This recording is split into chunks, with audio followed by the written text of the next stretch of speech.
Okay, guys, so a Hasan interview has just came out, and the conversation is getting around it. Some of the haters are saying that it's a puff piece. If you guys don't know what that means, it's basically an article that you get companies to write for you to make you look good. But we're just gonna take a look at it, a little deep observation, and just kind of see what we think ourselves, and let me know what you guys think too. So we're starting out here, and it says Hasan Piker, the left should be better at manufacturing outrage. Okay.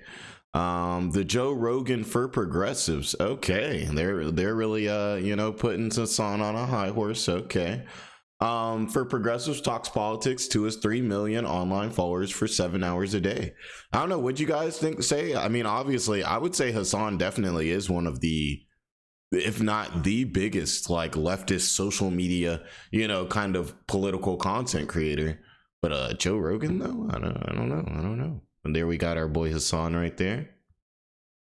All right, so it says Hasan Piker is rarely lost for words, a larger than life presence in the online spaces of American left-wing politics.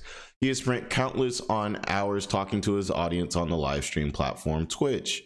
When he's not streaming, he's appearing on videos and podcasts, delivering barbed commentary about the degraded state of U.S. political life. Now, that's very much true. Now, you guys already know I'm new to the Hasan lore. I'm still learning. But one thing I can definitely say is Hasan is not the biggest fan of America. I mean, I don't even know how somebody could, really refute that. I think I mean, if you ask him, he would agree. But for his first few hours in Minneapolis, where he flew on January to take part in protests against the actions of ICE, his conversation, usually so self-assured, was freezing up. Okay. So he said, "This is crazy," shrinking into his thermals. I feel like you guys know Hasan's definitely, I feel like he's a turtleneck kind of guy, for sure. Turtlenecks do make you look very sophisticated. You get the glasses turtleneck combo. I feel like it also helps a lot too when you're doing like political content, or you guys know how there'll be like book writers, and like for some reason like they never have a book out, but they're always at Starbucks like writing a book, like, you know what I mean? Those kind of, Now, let's see. It was the day of a general strike, and tens of thousands of Minnesotans were marching through the city to express outrage at Donald Trump's, deportation. Majority of the demonstrators seem unfazed by the cold, but Piker was visibly struggling. Now, that makes sense. Like, living in LA, like, and me, like, I don't know about you guys, but like, I'm a person, I prefer it to be hot over cold, to be honest with you. To me, cold is just that burning sensation. Like, hot, at least you can try to decrease your clothes. Like, when it's cold, I mean, I feel like it don't matter how much clothes you put on, it's over with. So he said they've done protests all around the world. He remarked to the cameraman, and he would rather get no scope. That's what I'm saying. But I mean, this is just streamer stuff. I do the same type of talk too. It's like you put that video game like talk into the way you speak. You know what I'm saying? Like when people say stuff like, you know what I'm saying? It's not the meta. Like he's not the meta, like or something like that. Now, well, by an agent with a rubber bullet didn't endure what the Minnesotans endure on a daily basis. Now, I don't know about that. I think I would much rather live in Minnesota than get hit with a rubber bullet to the head, but that is just me. I'm just saying. Now, before long, word spread that Piker was at the march, and fans of his stream, 3 million on Twitch, with tens of thousands logging on at a time, began to mill around him. He was hard to miss. A 6'4" and strikingly handsome with a body. Okay. I think I'm starting to get why they say this is a puff piece. I've never heard of like a professional article be referring to the subject, even if the subject is like attractive. And I mean, like, by the standards of, just normal attraction standards, Hasan is considered an attractive man. Like, we're not going to sit out here and just hate on the dude just to hate on the dude or anything like that. We don't do that over here. Okay. But this part is hilarious. Like, the strikingly handsome with a bodybuilder physique. Like, come on, this. That's some aggressive levels of glazing. I must say. But he towered over the crowd. A group of young women closed in to take selfies. Y'all are crazy, he said as they removed their gloves to work the phone cameras. Later, he praised Minnesotans' resilience and noted that ICE agents must be extra racist to be out detaining 5-year-olds on this weather. Were they out detaining 5-year-olds? All right. Oh, there was that one like 5-year-old kid. There's a whole lot to that story for everything like that, for sure. Like I said, I don't really get in too much into the politics, so I'm not really going to I'm never going to be one that really comes at Hasan strictly on politics. It's just when he says these outlandish, crazy things, that's when I come in and I'm like, yeah, this is interesting.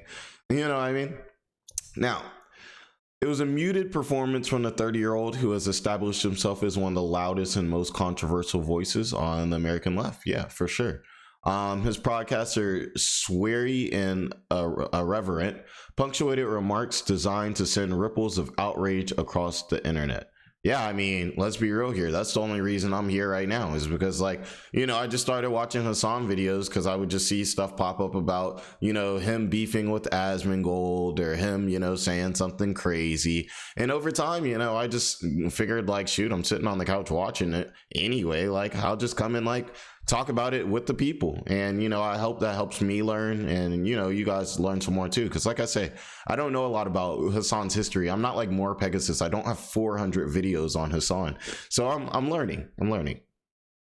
On a live stream from the last night when Zohran Mamdani won the New York mayoral election, I watched him revealing in the defeat of Andrew Cuomo, who had tried to tarnish Mamdani's campaign by his association with Piker. That's what he said, told him to, suck something. In January, he received a 7-day ban from Twitch. Now, let's see here. One thing that we definitely do know about Hasan is Twitch is very, very lenient. Him and Dan Clancy are pretty much, they're like this, they're hooked in. And it does make a lot of sense because let's be real here. Hasan brings a ton of money, to Twitch. I mean, his numbers are just insane. I don't care how much you hate Hasan, you can't beat the man's grind. He's on there every day getting to it. You know what I mean? But yeah, his bans are normally 1-2 days. A lot of times it seems like he gets away with a lot of stuff that, other content creators wouldn't get away with. So there's that whole thing. So let's see. So he received a 7-day ban from Twitch, his 7th suspension from the platform for an outburst against, this, while discussing watch lists that agencies were used to track anti-ICE and pro-Palestinian protesters.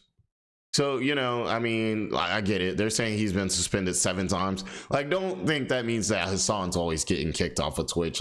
Hasan goes on, essentially little vacations, it seems like. It'd be get banned on a Friday, be back on a Monday. You know what I'm saying? Maybe 1-2 days worth of business operations down, and then we're right back at it yelling at the mic. You know what I mean? There he is right now, right there, putting in some work.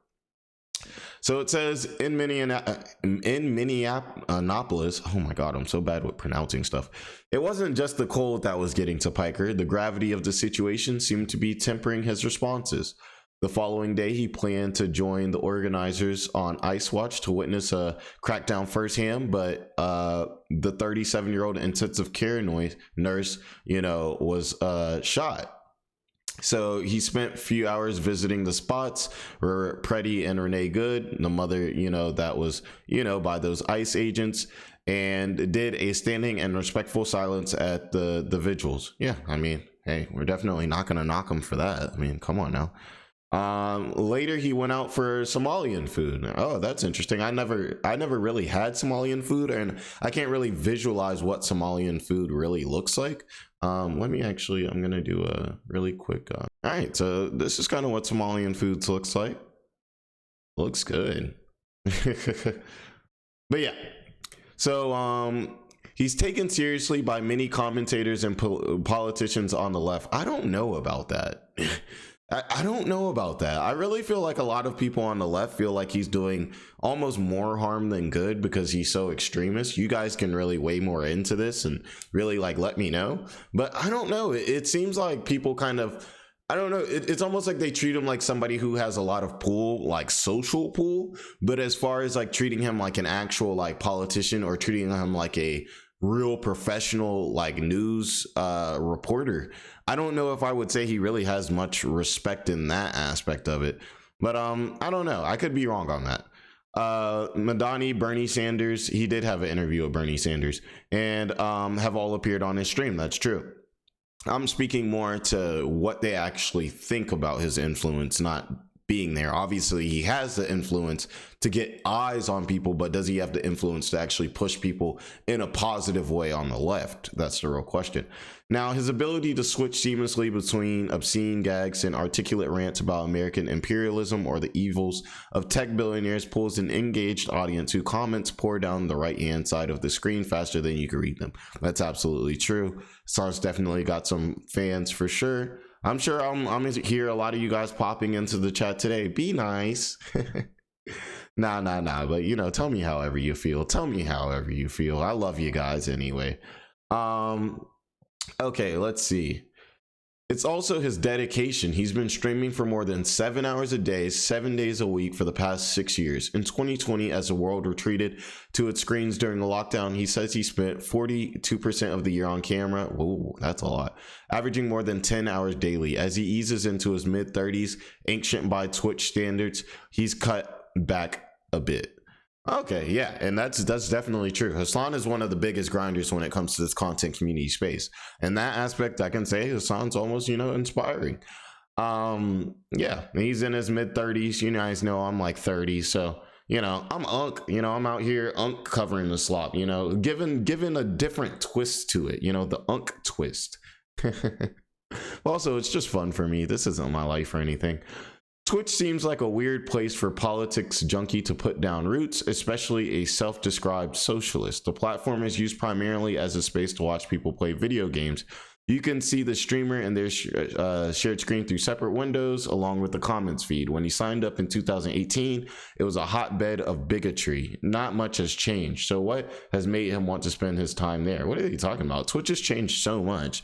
From the emergence of it actually just being I remember Twitch being just an actual place where people play games and there was only games on there. I used to watch a lot of RuneScape and like League of Legends streams, and then I remember seeing the transition when you would see like Casey Tron come in, and I would watch like I would see like a few of her League streams, and I'd be like, she'd just be intentionally like ruining the game. You know what I'm saying? And I was like, why are all these people watching her? They're watching her for her assets, if you know what I mean. And then that transitioned into the hot tub streams, and then there was people that weren't into gaming, and now it's really transitioned into, you know, IRL. It used to just be like, okay, now people are doing desktop stuff outside of that. Now we're in the IRL stuff. Everything has changed so much. Now he said, well, I've always loved video games, and I felt like the politics of the gaming sphere was very one-sided, very far right, even though I knew that people like myself out there who did not have this worldview. So I thought, why not play video games and talk about politics on the same time as Twitch? I mean, do you guys really think that Twitch was far right or any of these spaces in 2018?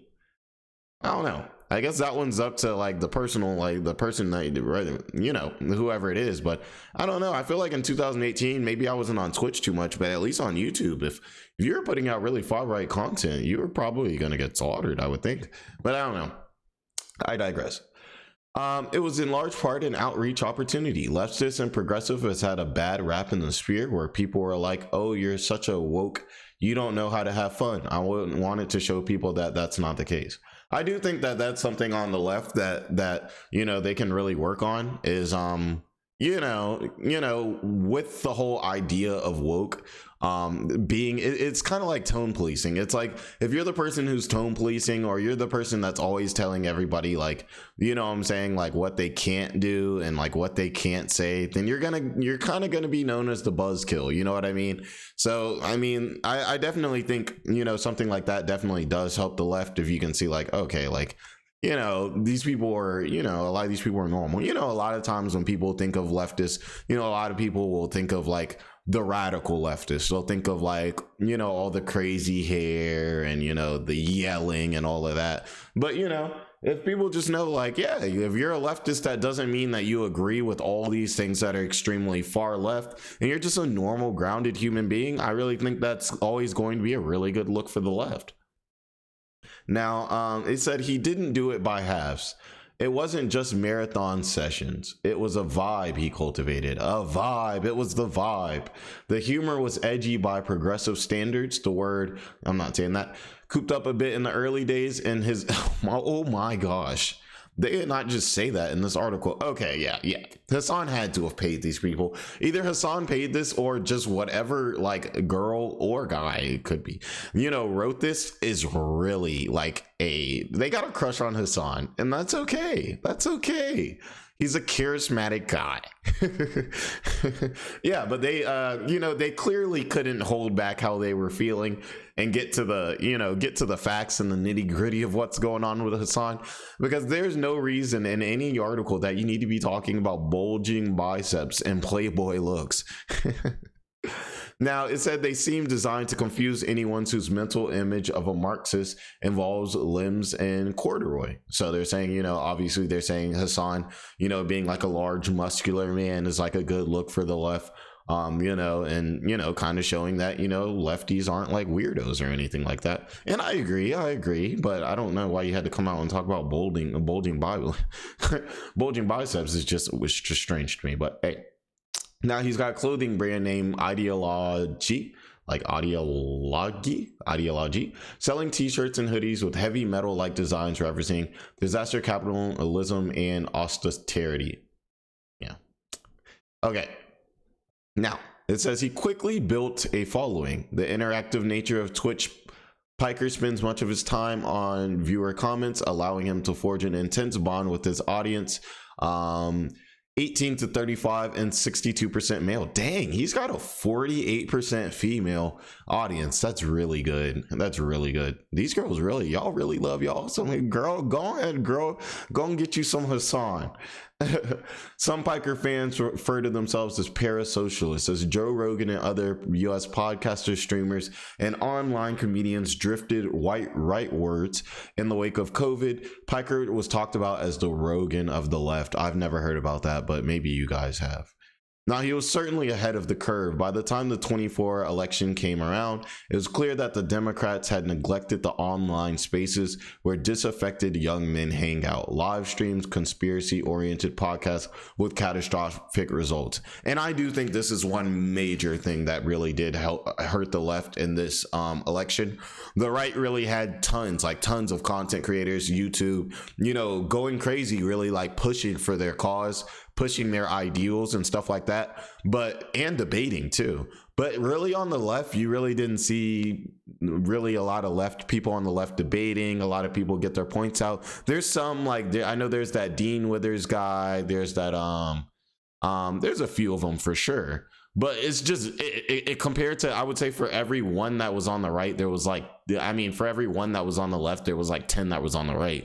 And it's like, with this being the social media era, that really made a huge turn in the election itself, for sure. Because I think you've got people, they're 18, 19, they're just getting ready to vote, they're trying to figure it out. Am I a Democrat? Am I a Republican? Everything like that. And if most people who are coming and really trying to do the defense, the convincing, look like them, they're on the same platforms as them, they're not, 60-year-old, guys that are on like C-SPAN or something. I don't even know C-SPAN, but you know what I mean? Like that's a huge reason that the Democrats, lost that. And I think in the next election, they'll definitely know, okay, streamers like Hasan, we're going to need those. Also, it kind of hurt that streamers like Hasan weren't really fully supporting. I remember Hasan was pretty much saying something like, yeah, well, it doesn't really matter if you go for Kamala or if you go for Trump, because it's going to be the same outcome. Well, dude, if you're trying to help out the left, even if you feel that way, you might not want to say it, because that's just going to make people be like, all right, I'm just not going to vote for Kamala then. I'm either not going to vote, I'm just not going to vote. Okay. So the demographic that Joe Biden had won convincingly 4 years earlier swung almost 30 points towards Trump, who had spent months leading up to the election shooting the breeze with the likes of Rogan and Theo Vaughn. The need for progressive voices in the manosphere seemed more urgent than ever. I agree. I definitely agree. When I first spoke to Piker in October, he was leaving the dog park. Oh, God. I gotta say, y'all know we can't forget about Colorgate. Shout out to Kaya. Shout out to Kaya. You know, she's doing shockingly well. Now, and he was getting ready for another day on camera. Him and his team had been filming material with Kaya, his giant, and Bernice Cross. She's so cute, by the way, who usually lounges in the background of his streams. Yeah. You know, I don't know if she has a choice or not. In a broadcast of a couple weeks earlier, he snapped at the dog and she had suddenly yelped, leading to a flurry of allegations online that he was using a shock collar to restrain her. Collargate. He denied the accusations, which were clearly spurious, but may have felt that some Kaya-centered concert was needed to redress the balance. His stream begins around 11. He eats his lunch on air. Yeah, we know people are always talking about how he's eating on air. I don't mean, if you're on it for 10 hours a day, I kind of get it. I get it. And if he needs a toilet break, he'll set up a video and step out a shot. Otherwise, the chat is consistent, and it must be said, pretty baggy. Sitting down to watch one from start to finish feels, at least to me, like an endurance test. Yeah, I don't know how people, like, even this video itself, this is a very long article. I just wanted to do a deep dive with you guys. You know, I'm not really thinking about cutting the video for retention time and all of that. I'm here to have fun. So if you guys, you know, enjoy going through the article, that's what we're doing. You know what I mean? But yeah, I can't, I'm too grown to be watching a streamer stream for hours. Like, you know what I mean? I suspect that most viewers have it on in the background, dipping in occasionally when something snares their attention. That's probably right. But he can be very coherent, delivering many lectures on universal healthcare or the importance of organized labor. I can imagine being a young gamer at odds with the world, but without a clear understanding or of the root causes of my discontent, and finding the whole thing, the crueler older brother attitude and dress sense as well as conscience raising, pretty compelling. So he's saying Hasan would be like an older brother. And I definitely think there are some, you know, youngins out there that definitely watch Hasan's content. You know, they want to be like Hasan and, you know, all of that. I mean, Hasan is a multi-millionaire streamer. Like, you know, a lot of people definitely will want to be like Hasan. Now, he traces his politics back to his childhood. He was born to Turkish parents in New Jersey, but he was born in New Jersey. I always thought he was born in California. But he was raised in Istanbul in an affluent household before returning to U.S. State for university. Okay. I was always into politics in the sense that every Turkish person is into politics. I was not a big fan of this guy's name. Growing up, coming to America, I would say that my radicalization probably stemmed from the American healthcare. Experiencing an American room visit was life-altering. I could not believe how expensive it was. He loves working out, playing basketball, playing video games, and he left politics. You guys gotta let me know, what games does Hasan play? I've never seen or heard of Hasan playing a video game ever. Then again, I'm never in a Hasan stream. So, you know, so he graduated from Rutgers, moved to LA. He worked on the Young Turks. Oh, he worked on the Young Turks. This is interesting. I'm learning a lot about Hasan with this. He helped expand the show's online reach and hosted his own attention-grabbing segment before going solo at 2020. He said it's something he loves, and he sees it as a necessity. There's so many atrocities happening all around the world. There's so many awful things happening in America, and he feels like there isn't a clear voice on these that he can attribute back to systematic factors. Also, he said he feels like he has this necessary role to play. Now, he said he looks at himself as almost a Gen Z NPR. He said, if NPR one day stopped broadcasting, I'll feel confused and maybe a little discouraged. That's something I think about when I'm doing what I'm doing. It's a responsibility I carry with me. Now, I mean, some people think that, you know, Hasan is really helping out, doing good things. And some people think that the stuff that think that the rhetoric that Hasan is spitting out here is like, you know, damaging. Like they think it's some crazy stuff. Now, obviously, like, for instance, the stuff with the whole like bombs, him like telling people how they could get cheap bombs, you know what I'm saying, is one of those things where it's really two sides. It's really a war going on. It's like a dang near like the Asmanites versus the Hasanites. You know what I mean? Where some people are like, dude, like, hey, like he's basically just saying like, you know, if you're a certain type of bomber, you don't have to do that. There's another way. And like, that's common sense. And so other people are like, why would you tell people how to get cheap weapons? You know, so, you know, now, He tells me one of his main jobs is shifting through misinformation, but a hazard of pumping so much live content in the world is that sometimes you end up adding to the fake news. He doesn't deny it. Of course, there are times where you get something wrong, but I very quickly correct myself and take ownership off of it. Yeah, I mean, that's one of those things where, I mean, for me, it's even hard. Like, you know, I don't even really use Twitter, but I've started using Twitter for this channel so I can like keep up with what's going on. And there's so much misinformation on there, just clips. Like, you'll see a clip about Kai Cenat dropped his entire team, and you look and it's like, somebody really just put that just to put it there, and it's got all of these views, all these comments, and all this stuff to give it some legitimacy, you know what I mean? And it's just really not. So I mean, I could imagine for somebody like Hasan that would be a very tough job. Now, I think a lot of people will essentially say he's not doing a good enough job, but like I said, that's a to each his own. Now, it's not just factual errors. During a stream last February, he suggested that if Republicans really cared about Medicare or Medicaid fraud, they might want to do this, which is crazy. You can't do stuff like that. Like, the Florida governor implicated in defrauding brokers while in charge of a healthcare company. They banned him for 24 hours, and he walked back to his comment calling for max punishment for the center instead of outright, you know. And yeah, that's just one of those things where you really got to watch what you say. I mean, you guys hear how I am about Hasan. Like, I try to give him the benefit of the doubt and everything like that. I know a whole bunch of y'all fans gonna be mad in my comments, and y'all got it. I don't care. But like, you know what I mean? But it's like, you know, essentially, like, you got to watch the things you say. Like, never should you really be saying, I think it's always okay to want people to suffer the consequences for their actions, but to wish that on somebody is pretty screwed up. You got to have a forgiving type of attitude, you know? Now, he said all criticism's fair. When I mentioned the various eruptions over things he said, I think for the most part it's outrage manufacturing, and the right does a very good job at it. I think the left should do a better job at it, honestly. Okay. He's raised a lot of hackles over his coverage of Gaza and sustained criticisms of Israel. Yeah, we know he talks about Israel 24/7, and he thinks that the Hamas attacks were inevitable in the context of, you know, them trying to maintain apartheid.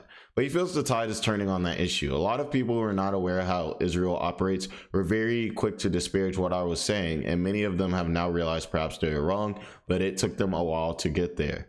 Now we see Hasan in the press outfit throwing up the deuces. Now, it says still he's routinely branded as a, you know, anti-Semite, Semite, you guys know, and you know, terrorist sympathizer for his comments. Now, I can say in my little bit of research that I've done so far, I can't really call him an anti-Semite or anything like that, but a terrorist, I can definitely say he definitely be like, okay, bad things are happening, like terrorist wise, like to the United States. Like, sometimes he'll really be kind of like, you know, picking the side of, you know, them, but I've seen that, I can say. But he says it's a vicious smear, and it's almost ironic. I spent every single day of the last 12 years combating anti-Semitism. It always happens to be anti-Zionist.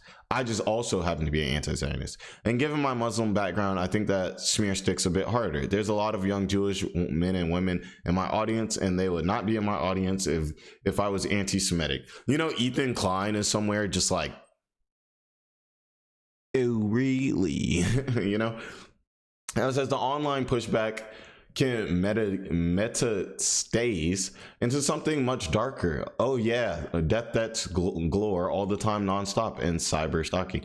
I'm at the intersection of two very parasocial fields. Being a Twitch streamer who talks about politics, people can become massive haters, and then they just spend every waking moment tracking your steps and trying to destroy you. Now, that's very true, but I also think that's just true for anybody who's a celebrity. I don't think if you, like, even if you're not a political celebrity, let's just say you're a movie star or something, people are going to talk about every time you stub your toe. You know what I mean? Now, I do think politics gets people a little bit more heated. That's why I try to stay out of it. Yes, I'll touch on these topics like and stuff with Hasan, but if you notice, I'm not actually really making many political takes or anything. I'm definitely not taking any hard stances or anything like that, because politics is very polarizing. I mean, if you don't believe me, like, look at this video a few days after it comes out and like just go look at the comments. You'll see what I'm talking about. Now it says the threat extends its tay online. It could be because I'm a big dude, so thank God I really don't have to deal with that many negative experiences in the real world. Yeah, imagine a more Pegative versus Hasan Piker boxing match. We all know that would not go good for Pegasus. Pegasus would like to keep that online. Not all the flack is coming from the right. Sometimes the left hate the fact that he's made a fortune from streaming about social inequality. He owns a $2.7 million home in West Hollywood. Depending on which profile you read, he drives a Mercedes or a Porsche. People go, oh, you're rich and therefore you're a hypocrite. He says, all of these attitudes play a role in undermining the commentary I'm doing. I mean, this is something I actually do kind of criticize Hasan for. Not that he's spending his money, not that he's enjoying his money, but the way that he speaks about people who spend and enjoy their money like they're doing something wrong, and how bad capitalism is when he's really like one of the main beneficiaries of capitalism. Like, I think it was crazy. Like, he went to China and he bought like a $300, like I think it was like Labubu or something like that. But then you're going around and talking about capitalism. Like, it's just one of those things that's not really a good look. And you know, that's also probably another reason why he hates Asmongold so much, because Asmongold is one of those people who actually lives that life, even worse, to the point where it's worse than he actually even has to live it. Like, it's actually, like, you know, kind of bad.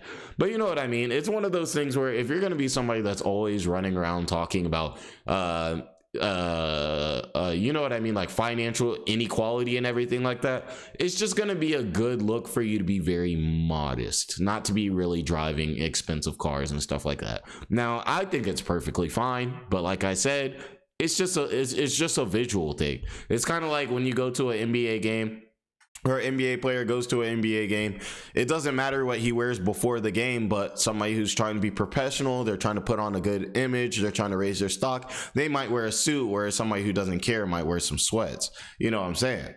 It's just like it's a perception thing. It's one of those things where it's almost like you're not living the life that you're actually speaking. Okay, so then there's this edginess factor, trying to appeal to a young male audience with shock jock humor while maintaining progressive principles is a delicate dance. He shrugs. I have a lot of comedian friends, I can't pronounce their names, who have appeared on his stream, and these guys have edgy jokes, but they're not being racist. They're not making fun of minority groups while pointing a finger at them and being like, look how weird they are. That's how he said it. They're not. Is that what people be doing? Like, they point at minority groups.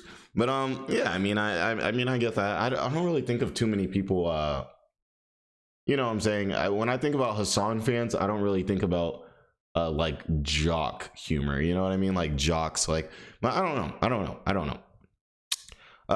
When I spoke to Serezi after, he says that when Hasan Piker first started popping up in his feeds, he found his output refreshing. He was speaking about politics with a comedic harshness that is so lacking in a lot of liberal circles that I used to get my intake from. He acknowledges the need for respectfulness in public discourse.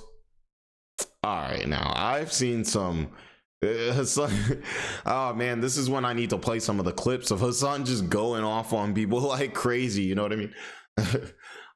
But I can say though, I do agree that the left does need a lot more people like Hasan, like Destiny, like people who are really ready to get out there, debate, really put their foot forward, and really like push their ideals, rather than, you know, just kind of like hide in like an echo chamber. So that's something that Hasan definitely does. That's pretty good. There's certain times where I see a Trump call a report piggy and I go, this is not good. But on the liberal side, there was appeal to propriety that failed so miserably. And so to see someone come in and challenge some of those things felt good. Now, when I asked Piker if it's macho vibes, the weightlifting, the S-talking, the enthusiasm for pow pows, our Trojan horse for smuggling his political views into these spaces, he sounds aggrieved. I would too. No, people always say that, but no, it's just who I am, unironically. Actually, he says the way he looks and carries himself can be an obstacle. People on the left write you off. They're like, oh, this guy's a bro. He's a misogynist. But no, it's not a facade that I'm putting on. I love working out. I love playing basketball. I love playing video games. I also happen to have left politics. And this I do agree. Hasan doesn't strike me as the type of dude who's putting on a show. You know what I mean? I feel like we're getting the real authentic Hasan Piker every time we see him. And, you know, For some people that's good, for some people that's bad. But yeah, guys, like, comment, subscribe if you guys like the video. Let me know what you like. If you guys are a Hasan fan, you know, let me know if you guys think that this article was a good description of Hasan. And if you guys aren't a good Hasan fan, let me know where you think in the article maybe it was putting him in maybe in more of a positive light than he may deserve. But yeah, guys, I'm gonna catch you guys on the next video. Maybe get you a 10-piece lemon pepper hot wing with the ranch, and I'm gonna see you guys later.